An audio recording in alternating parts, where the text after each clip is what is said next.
हम बताने वाले हैं जो केमिस्ट्री लैब होती है उस लैब में जो इंस्ट्रूमेंट्स यूज होते हैं, कौन कौन से हमारे पास उपकरण होते हैं जिनका हम लैब में जब प्रैक्टिकल करने के लिए जाते हैं तो बहुत सारे बच्चों को ये पता नहीं रहता है, इनके नाम पता नहीं रहता है, इनका क्या यूज क्या क्या होता है। तो इनका यूज भी हम आपको बताएंगे कि कौन से इंस्ट्रूमेंट का यूज क्या होता है। तो आइए शुरुआत करते हैं। सबसे पहले जब भी आप लैब में जाओ तो आपको कौन कौन से सामान होते हैं इनका नाम याद होना चाहिए। देखो सबसे पहले ये होता है आपका बीकर।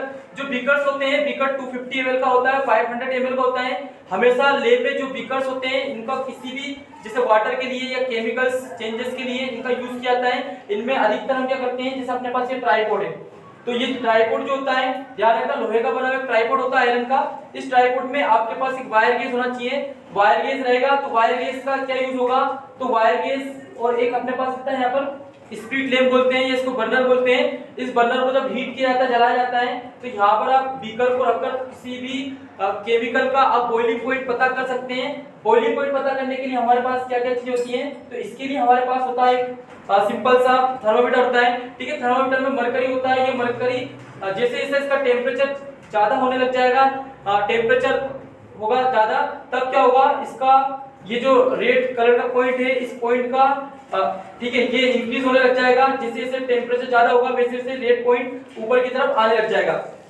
ठीक है, तो ये होता है। एक और ध्यान ये रखना है आपको, जब भी हम थर्मामीटर को जिस भी केमिकल का बॉइलिंग पॉइंट है वो पता करना है तो उसमें ध्यान रखें कि इससे आपको टच नहीं करना है, बीकर से टच नहीं होना चाहिए। ठीक है, इसको थोड़ा सा ऊपर ही आपको रखना है। एक और चीज ध्यान रखें कि आपका हैंड टच नहीं होना चाहिए, क्योंकि हैंड का टेम्परेचर भी इसमें मेजर हो सकता है। इसलिए यहाँ पर एक रबर का इस टाइप से पकड़ने के लिए, होल्ड करने के लिए दिया जाता है, तो इस तरीके से आप कर सकते हैं इसको यूज। ओके, तो अगली चीज की हम बात करते हैं। तो ये आपको नाम याद रखना है, इसका वायर गेज नाम है। ठीक है, ये बीकर्स होता है। ठीक है, ये tripod and thermometer and split lamp. Okay, तो इनका नाम आपको नहीं भूलना है। ओके बेटा, इसको डन कर दीजिए आप। नेक्स्ट का हम बताते हैं। सबसे जरूरी चीज आपके लैब में क्या होती है, ये देखिए टेस्ट ट्यूब। ठीक है, ये इसको हम पूरे को टेस्ट ट्यूब स्टैंड बोलेंगे। और टेस्ट ट्यूब जो स्टैंड होती है इसमें टेस्ट ट्यूब भी 5 ml का होता है, 10 ml का होता है। अभी हमारे पास यहाँ पर 10 ml की टेस्ट ट्यूब है। इस टेस्ट ट्यूब के लिए एक यूज करना है आपको होल्डर। क्या यूज करना है, होल्डर। इसको होल्डर बोलते हैं। तो होल्डर को ही आपको जब भी टेस्ट ट्यूब में किसी भी केमिकल का जब आप टेस्ट लगा के देखें तो हमेशा ध्यान रखना है कि आपका हैंड के लिए पकड़ने के लिए, होल्ड करने के लिए होता है। ठीक है, और इसको होल्ड करने के लिए इसको आपको थोड़ा सा ऊपर की तरफ करना है ताकि हम इसको अच्छे से होल्ड कर पाए। एक और चीज का ध्यान रखना है, इसमें जब भी आप टेस्ट करें तो आपका जो सिर होता है उसको थोड़ा सा इससे दूर रखना, हेड को दूर रखना है। ठीक है ना, डायरेक्टली आपकी आई कांटेक्ट में नहीं होना चाहिए, क्योंकि ये जो ग्लास का बना होता है, ये ग्लास कैसे होते हैं आपको दिखाई दे रहा होगा कि इसको हम आर पार देख सकते हैं, इसीलिए ताकि केमिकल को हम इस तरीके से देख पाए। ओके, और जब लैब में बहुत सारे बच्चे हो प्रैक्टिकल कर रहे हो तब भी इसके डायरेक्शन किसी भी बच्चे की तरफ भी ना करें, क्योंकि हो सकता है कोई केमिकल रिएक्शन यदि कम या ज्यादा हो जाती है तो उससे डैमेज हो सकता है। तो याद रखना है। इसके लिए एक और चीज ध्यान रखिए, जब आप प्रैक्टिकल कर लें तो आपका जो ब्रश होता है, इस ब्रश की हेल्प से आपको क्या करना है, ब्रश की हेल्प से इस टेस्ट ट्यूब को इस तरीके से क्लीन करना है। ठीक है, टेस्ट ट्यूब ये इसको बोलते हैं, टेस्ट ट्यूब ब्रश होता है ये टेस्ट ट्यूब को क्लीन करने के लिए। ओके, इस तरीके से हम क्लीन कर सकते हैं। अगली चीज देखिए, आपके पास एक लैब में होता है स्पैचुला, इसको बोलते हैं हम स्पैचुला। स्पैचुला का यूज कैसे किया जाता है, स्पैचुला को यूज करने के लिए देखना, जैसे हमारे पास किसी भी टाइप का हमारे पास जब केमिकल्स होता है तो आपको डायरेक्ट हैंड से नहीं निकालना है, न ही किसी और की हेल्प लेना है। आपको डायरेक्टली जो स्पैचुला होती है ना, इसको हम सिंपल चम्मच बोल सकते हैं, बट केमिस्ट्री में आप इसको स्पैचुला बोलेंगे। इससे आप केमिकल्स इस तरीके से आपको लेना है। केमिकल्स भी एक लिमिट क्वांटिटी में हम यूज करते हैं। ओके, तो स्पैचुला का यूज रहेगा सेकंड। इसका जो सेकंड पोर्शन बना हुआ है, इसको किसी भी केमिकल को, जैसे फॉर एग्जांपल सोडियम मेटल है, सोडियम मेटल को कट करने के लिए या आपको बहुत ज्यादा ही लेस क्वांटिटी में किसी केमिकल का प्रैक्टिकल करना है तो उसका हम यूज कर सकते हैं। ओके, और प्रैक्टिकल का टेस्ट करने के लिए हमारे पास क्या होता है, ठीक है, ये होता है आपके पास ग्लास टाइप, किस टाइप की क्या होती है, ग्लास होता है, सिंपल सा अलग अलग टाइप का होता है। ठीक है, तो इसमें आप टेस्ट कर सकते हैं सिंपल सा। उसके बाद हम बात करते हैं, ये हमारे पास होता है इस टाइप का फनल होता है। फनल भी अलग अलग टाइप के होते हैं। इस फनल में आपको क्या करना है बेटा, उधर से एक वो देना, अपना पेपर देना।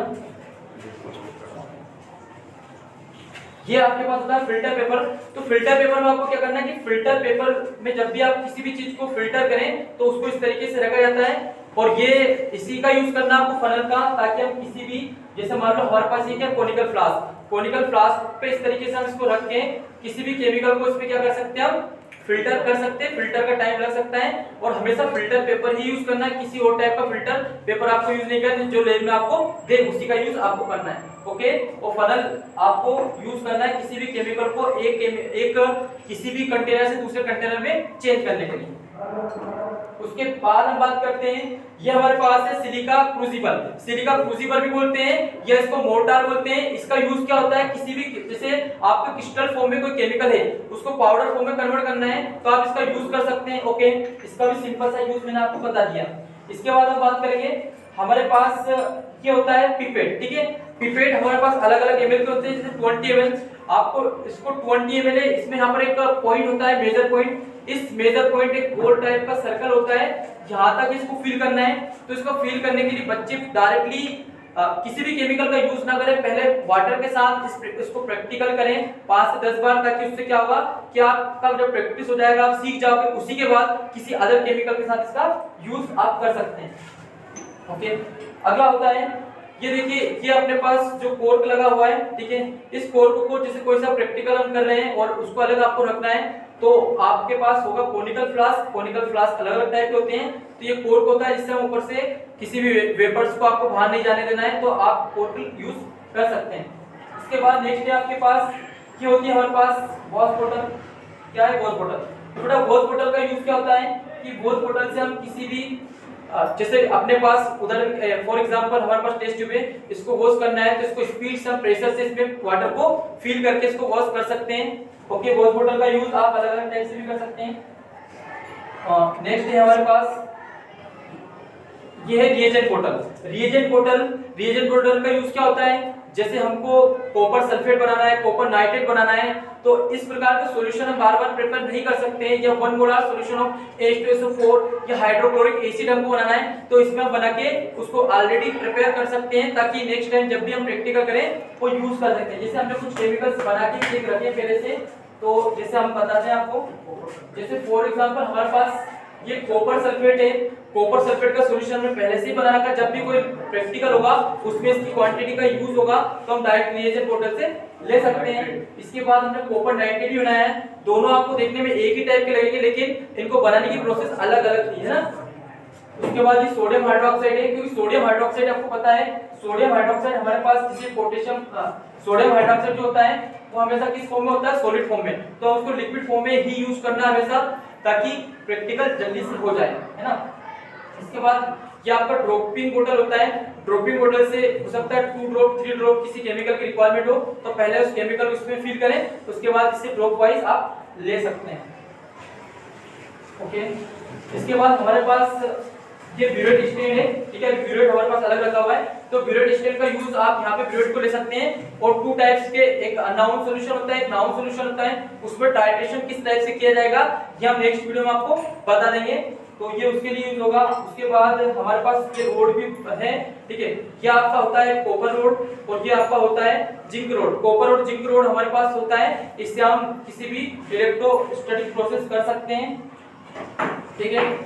और हमारे पास फिल्टर पेपर सॉरी हमारे पास यहाँ पर लिटमस पेपर है, blue litmus paper and red. आपको पता होगा ब्लू लिटमस पेपर क्या होता है, ब्लू जो होता है वो रेड कब कन्वर्ट होता है, जब कोई हमारे पास सॉल्यूशन है, मान लो कोई सा भी सॉल्यूशन है, फॉर एग्जांपल कॉपर सल्फेट है, अब हमें ये पता करना है कॉपर सल्फेट एसिडिक है या बेसिक है, तो हम पेपर को इसमें डालेंगे।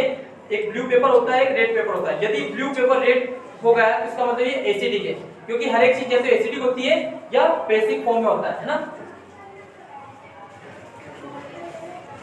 इसके बाद देखो ये सिंपल सा इसका यूज बताता हूँ। ये बेटा हमारे पास होता है ग्लास रोड। जब भी आप ट्राइपॉड के ऊपर जब किसी भी केमिकल को हम हीट कर रहे हैं ना, और आपको जरूरत होती है कि उसको मिक्स करना है, तो मिक्स करने के लिए ग्लास रोड का ही आपको यूज करना है, अदरवाइज किसी भी रोड का आपको यूज नहीं करना है, क्योंकि वो हो सकता है वो सब्सटेंस के साथ रिएक्शन कर सकता है, इसलिए ध्यान रखें हमेशा आपको ग्लास रोड का ही यूज करना है। तो ओके बच्चों, आज के लिए इतना ही, ठीक है। नेक्स्ट वीडियो में हम आएंगे जहाँ पे और भी लैब से संबंधित, केमिकल संबंधित आपको उपकरण का नाम, उनके यूजेस हम बताएंगे, और नेक्स्ट वीडियो में हम आपको प्रैक्टिकल भी बताने वाले हैं। Okay, thank you.